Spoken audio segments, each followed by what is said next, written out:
Free no serious free serious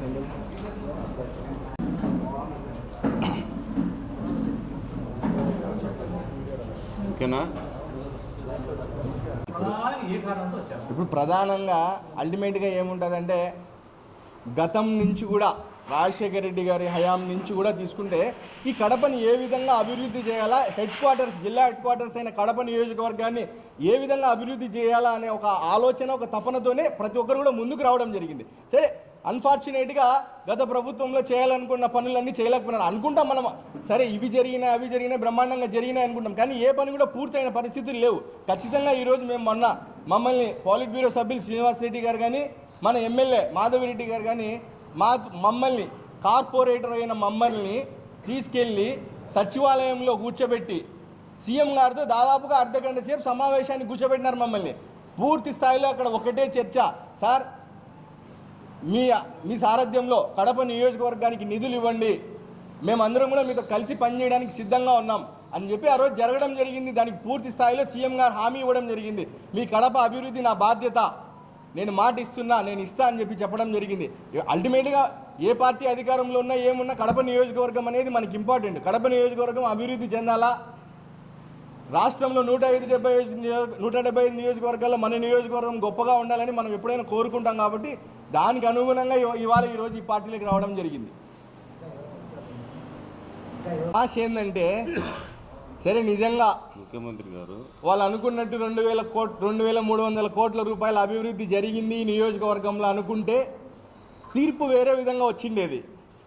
ఈరోజు ప్రజలందరూ కూడా తిరస్కరించిన తర్వాత కూడా ఏదో మాయలో మేము అక్కడే ఉంటాము, మాదే సామ్రాజ్యం, మేము అనుకునేది జరుగుతుందంటే అవన్నీ జరగవు. ప్రజాక్షేత్రంలో ప్రజలే నిర్ణీతలు. మనం ఏదో అనుకుంటే జరిగిపోదు కదా. నిజంగా మీరు అభివృద్ధి చేశారంటే ఏ రోజు శ్వేతపత్రం విడుదల చేయడానికి కూడా మనం ముందుకు రాలేకపోతే. రెండోది, గుండె మీద చాలామంది మా వాళ్ళందరినీ, అంటే పాత మా మిత్రులు మా సహచరులందరినీ కూడా నేను అడుగుతా ఉన్నా, ఈ కడప నియోజకవర్గంలో ఈరోజు కొద్దిపాటి అభివృద్ధి జరిగిందనే విషయాన్ని ఒప్పుకోవాల్సింది ఎవరైనా. అయితే ఈ అభివృద్ధిలో ఒక విజయవాడ నుంచి ఒక సూపర్ పోలీస్ వచ్చినాడు, ఒక టాస్క్ తీసుకొని వచ్చినాడు, ఈ రోడ్లు వైండింగ్ చేయాలా, లేకుంటే ఈ పార్కు కట్టాలి, లేకుంటే ఒక అజెండాతో ఒక సూపర్ పోలీస్ వచ్చినాడు. ఆ సూపర్ పోలీస్ వచ్చినాడు, ఎవరిని భాగస్వామ్యం, ఈరోజు ఎవరైనా గుండె మీద చేసుకొని చెప్పమను, ఈ అభివృద్ధిలో మా భాగస్వామ్యం ఉంది, ఈ కార్పొరేటర్ నా భాగస్వామ్యం ఉంది, నేను కాబట్టి ఇది చేపించినా అని ఎవరు చెప్పమని చూద్దాం. మరి సరే, ఇవన్నీ డిబేట్కి పోతే చాలా మాట్లాడాల్సింది వస్తుంది. ఆ సందర్భం కాదు. కాబట్టి వాళ్ళు మాట్లాడే నైతిక విలువలు, వాళ్ళు మాట్లాడే తల్లి రొమ్ము పాలు తాగి రొమ్ము గుద్దడము, ఇవన్నీ పెద్ద పెద్ద మాటలు మాట్లాడుతున్నారు. మీ దగ్గర ఉన్నారు చాలామంది అలాంటి వాళ్ళని తప్పకుండా గుర్తించి మీరు రిపేర్ చేసుకోండి. మీ మీద ఆరోపణలు వస్తే, మేము బయటకు వస్తే మమ్మల్ని మా మీద అవినీతి ఆరోపణలు ఉన్నాయంటున్నారు. సరే, అవినీతి ఆరోపణలు నిరూపించండి. డైరెక్ట్ మమ్మల్ని రమ్మంటే మేము వస్తాం ఎక్కడికన్నా. లేదు, మా ముందు చెప్పడానికి ఇబ్బంది అయితే మీడియా ముఖంగా బయట పెట్టండి. పలానా వాడు పలానా అవినీతికి ఆరోపణలు నిండిపోయినాడు కాబట్టి వీడు బతకలేక తెలుగుదేశం పార్టీకి పోయినాడని నిరూపించండి. మీరు తప్పేముంది? ఈరోజు వైఎస్ఆర్ కాంగ్రెస్ పార్టీని వీడి తెలుగుదేశం రావడానికి అనేక కారణాలు. ఈ రాష్ట్రంలో ఈ కడప నియోజకవర్గంలో మొట్టమొదటిసారి ఒక మహిళా ఎమ్మెల్యే గెలిపించడం జరిగింది. ఆడి వరకు బాగానే ఉండే, ఎమ్మెల్యే గెలిపించినారు, ప్రజలు తీర్పిచ్చినారు. సరే, మనం కార్పొరేటర్లుగా మేమందరం ఏ విధంగా నేను ప్రజాప్రతినిధి అనుకుంటానో, ఖచ్చితంగా అల్టిమేట్గా ఈ కడప నియోజకవర్గంలో ప్రజలందరూ కూడా మెజార్టీ ప్రజలు తెలుగుదేశం పార్టీకి ఓటేసి ఎమ్మెల్యే మాధవిరెడ్డి గారిని గెలిపించిన మాట వాస్తవమా కాదా? ఇవన్నీ కూడా మనం అంగీకరించాల్సిన విషయాలే కదా. ఇది అయిన తర్వాత జనరల్ బాడీ మీటింగ్ జరిగింది. జనరల్ బాడీ మీటింగ్ జరిగితే ఫస్ట్ మీటింగ్లో బ్రహ్మాండంగా పైన చైర్లు వేస్తారు. ఆ రోజు బ్రహ్మాండంగా మీటింగ్ జరిగింది. ఆ మీటింగ్లో ఎక్కడ అపశృతులు చోటు చేసుకోవాలి, ప్రతి ఒక్క కార్పొరేటర్ లేచినారు. మళ్ళీ మీరు భవిష్యత్తులో ఎమ్మెల్యే కావాలా, భవిష్యత్తులో మీరు మంత్రి కావాలా, బ్రహ్మాండంగా మాట్లాడినారు స్వేచ్ఛగా.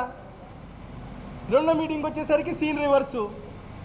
అదేమంటే, మాకు విచక్షణాధికారాలు ఉన్నాయి, మాకు విచక్షణాధికారం ఉంది కాబట్టి మేము చేయలేము అంటే కక్ష సాధిస్తాం అని మీరు డైరెక్ట్గా చెప్తున్నారు కదా.